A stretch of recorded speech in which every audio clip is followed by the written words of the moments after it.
પેલા કાં થયા છો શ્વાસ ચડી તો અહીંયાથી મિત્રો ચડાય એવું નથી. અહીંયાથી હું ખુદકું મારીને અહીંયા ચડ્યો છું, તમે જોઈ શકો છો. હેલો ગાઈઝ, કેમ છો? મજામાં જ હશો, કેમ કે તમે જોઈ રહ્યા છો એબીની લાઈફસ્ટાઈલ. મિત્રો હવે ચોમાસું શરૂ થઈ ગયું છે એટલે આપણે હવે નવરા પડી જઈશું. જે નોકરી કરતા હશે એ પણ નવરા થશે અને જે કામ કરતા હશે એ પણ નવરા થશે, કેમ કે ચોમાસામાં મોટાભાગનું કામ હોતું નથી તો આપણે મોટાભાગે નવરા જ હોય છો.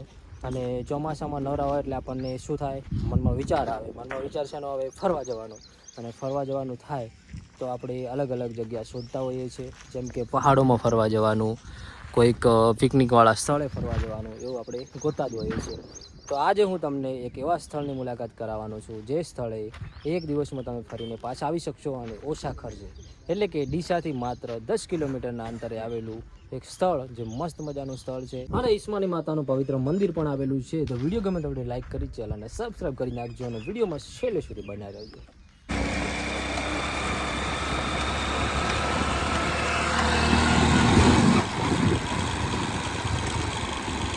તો મિત્રો ફાઇનલી આપણે પહોંચી ગયા છે ઈસ્માની માતાના મંદિરે. તમે જોઈ શકો છો આ પહાડ ઉપર સરસ મજાનું ઈસ્માની માતાનું મંદિર છે અને અહીંયા તમે જોઈ શકો છો મસ્ત મજાનો નજારો જોવા મળી રહ્યો છે, કારણ કે હવે ચોમાસાની શરૂઆત થઈ ગઈ છે. 2 દિવસથી વરસાદ ચાલુ છે, આજે પણ વરસાદ આવવાનું લાગી રહ્યું છે મને, કારણ કે વાતાવરણ તમે જોઈ શકો છો એકદમ વાદળછાયું છે અને આ બાજુ ખેતર કેટલા મસ્ત દેખાઈ રહ્યા છે તમે જોઈ શકો છો, અને એકદમ આજુબાજુ હરિયાળી જોવા મળી રહી છે આપણને. તો ચાલો હવે આપણે માતાજીના દર્શન કરીશું અને પહાડ ઉપર ચડીશું.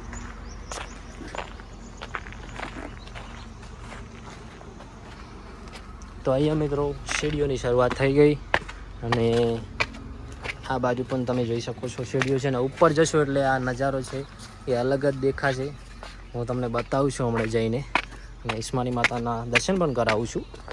અને આ બાજુ પણ પહાડ છે, અહીંયા પણ આપણે જવું છે એક વખત, કારણ કે અહીંયા કોઈ મંદિર નહીં પણ વાતાવરણ મસ્ત છે, તો આપણે જવાની કોશિશ કરીશું.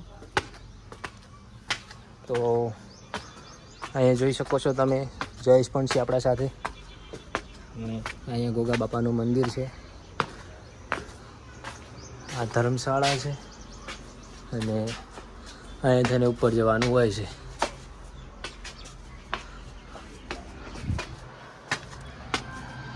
તો ફાઇનલી આપણે મંદિરે પહોંચી ગયા. હવે તમને દર્શન કરાવી નાખશું ઈસ્માની માતાના. તો આ ઈસ્માની માતાનું મંદિર છે, તો દર્શન કરી નાખો. તો મિત્રો આપણે ઈસ્માની માતાના દર્શન કરી લીધા અને આ બાજુ શંકર ભગવાનનું મંદિર છે, તો અહીંયા હું તમને દર્શન કરાવી દઉં છું શંકર ભગવાનના. તમે જોઈ શકો છો, તો દર્શન કરી નાખું શંકર ભગવાનના. અને હવે આપણે જઈશું પહેલાં પહાડ ઉપર, કારણ કે અહીંયાથી પાછળનો નજારો છે મસ્ત મજાનો લાગે છે. તો ચાલો આપણે પહાડ ઉપર ચડીએ. તો આ પહાડ છે અને અહીંયાથી આપણે ચડવાનું છે, તો ચાલો આપણે ચડીએ. મિત્રો જોઈ શકો છો થોડું લપસણું છે એટલે પગ ના લપસી જાય એના માટે થોડુંક ધ્યાનથી ચડવાનું થાય અહીંયા. તમે જોઈ શકો છો, કારણ કે અહીંયાથી પડો એટલે ડાયરેક્ટ નીચે, અને પછી તમે સમજી ગયા છો કે અહીંયા નીચે પડીએ તો શું હાલ થાય આપણો, કશું ના રહે હાજુ આપણું, કારણ કે જોઈ શકો છો પહાડ એકદમ ઢાળવાળો છે. અને અહીંયા ફોટો પાડવાની મજા આવે, કારણ કે પાછળનું જે લોકેશન છે મસ્ત મજાનું દેખાય છે. પેલો પહાડ મસ્ત દેખાઈ રહ્યો છે. આ બાજુ તમને ખ્યાલ નહીં હોય તો અહીંયા પ્રતિષ્ઠા થઈ હતી અને અહીંયા મહાન સંતો પણ આવ્યા હતા આખા ભારતમાંથી. અને આનાથી ઊંચો પહાડ આ છે ને, નાનો પહાડ છે, અને આનાથી ઊંચો પેલી જગ્યા છે, અને અહીંયા પણ ઘણા બધા લોકો ચડતા હોય છે. તો આપણે પણ ચડવાનો પ્રયત્ન કરીશું અને તમને બતાવીશું સૌથી ઊંચામાં ઊંચો નજારો. તો આપણે ચાલો અહીંયા ચડીએ પહેલાં. તો અહીંયાથી મિત્રો ચડાય એવું નથી, અહીંયાથી હું ખુદકું મારીને અહીંયા ચડ્યો છું, તમે જોઈ શકો છો આ પહાડ છે. અને અહીંયા થઈને આપણે એ બાજુ જોઈશું. તમે આ બાજુ આવો ને તો અહીંયા થઈને ચડાવ્યું છે, પણ રિક્સવાળું થોડું કોમ છે, કારણ કે પગ લપસી જાય ને તો આપણને વાગે. અને આ બાજુ નરવા ભમરા ઉડી રહ્યા છે, તમે જોઈ શકો છો. કરડે ના તો સારું.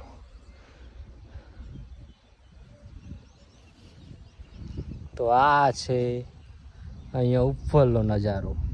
આપણે આટલી કડા હતા પેલા પથ્થર ઉપર, અત્યારે છે આ પથ્થર ઉપર. અને અહીંયા થઈને ઉપર જવરાય છે, પણ એ આપણે રિક્ષાવાળો કામ છે નથી જવું. અમુક લોકો જતા હોય છે પેલી બાજુ થઈને જોઈ શકશે કે આ બાજુ થઈને જોઈ છે ખબર નહીં, પણ લોકો ચડે તો છે ઉપર સુધી. તો ચાલો હવે આપણે નીચે જતા રહીશું, કારણ કે આપણને લાગે છે બીક.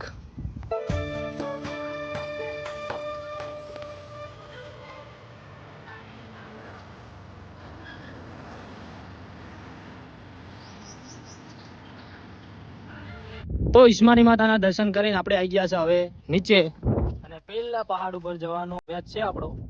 તો આપણે જઈ રહ્યા છીએ. આમ તો કોઈ કે ધજા ચડાયેલી છે, તમે જુઓ કોઈ કે ચડાયેલી છે, એટલે અહીંયા લગભગ જવાતું છે ના કે જેટલે જવાય એટલે જવું છે આજે આપણે. કારણ કે હું અહીંયા 2-3 વખત આવ્યો, અને આમ જવાનો વેચ કરું પછી પ્લાન આખો બદલી જાય તો પછી જતા નહીં. પણ આજ તો ફ્રી છું, વાતાવરણ મસ્ત ઠંડુ છે, તો મેળાવ તો જવું છે. અને પેલો પહાડ હતો જ્યાં આપણે ચડ્યા હતા. તો વિડીયોમાં છેલ્લે સુધી બન્યા રહો, બહુ મજા આવવાની છે. આપણે હવે પહાડ ઉપર ચડીએ, પેલા પહાડ ઉપર. તો આપણે અડધમાં આવી ગયા છે, હજુ લગભગ અડધમાં તો નહીં આવ્યા, પણ આમ થોડી ઊંચાઈ રહી છે. અને અહીંયાથી આપણે પહેલાં કાંથી આવ્યા છો, શ્વાસ ચડી છે, કારણ કે હું દોડ્યો હતો. અને ચડવાનું કંઈ છે નહીં અહીંયા, પણ આ છેડી છે, પગદંડી છે, ત્યાં આપણે જઈશું. અને મેળાવે તો વળી કોઈ રસ્તો મળી જાય ઉપર જવાનો. લગભગ લાગતું તો નથી, પણ તો જોઈએ, જેટલે જવાય એટલે તો જવું જ છે આજ. તો વિડીયોમાં છેલ્લે સુધી બન્યા રહો, આવા જ વ્લોગ આવતા રહેવાના છે. તો સબસ્ક્રાઈબ કરવાનું ભૂલતા નહીં, અને ફેસબુકમાં જોવો છો તો ફોલો કરજો. તો ચાલો મળીએ ઉપર ચડી. તો મિત્રો આપણે આટલા સુધી આવ્યા, અહીંયાથી હવે ચડવાનું નથી. અને આપણું બાઇક કેટલે પડ્યું છે જુઓ તમે, એ પહેલી બાજુ પડ્યું છે. તો હવે આપણે છે ને પાછા જઈએ છીએ, કારણ કે ચડવાનું છે નહીં, અને ખોટા કોમનો ટાઈમ વેસ્ટ થશે આપણો. તો વિડીયો ગમે તો વિડીયોને અમારે લાઈક કરી નાખજો, અને આવા બ્લોગ જોવા માટે સબસ્ક્રાઈબ કરી નાખજો. મળીશું એક નવા બ્લોગ સાથે, ત્યાર સુધી બાય.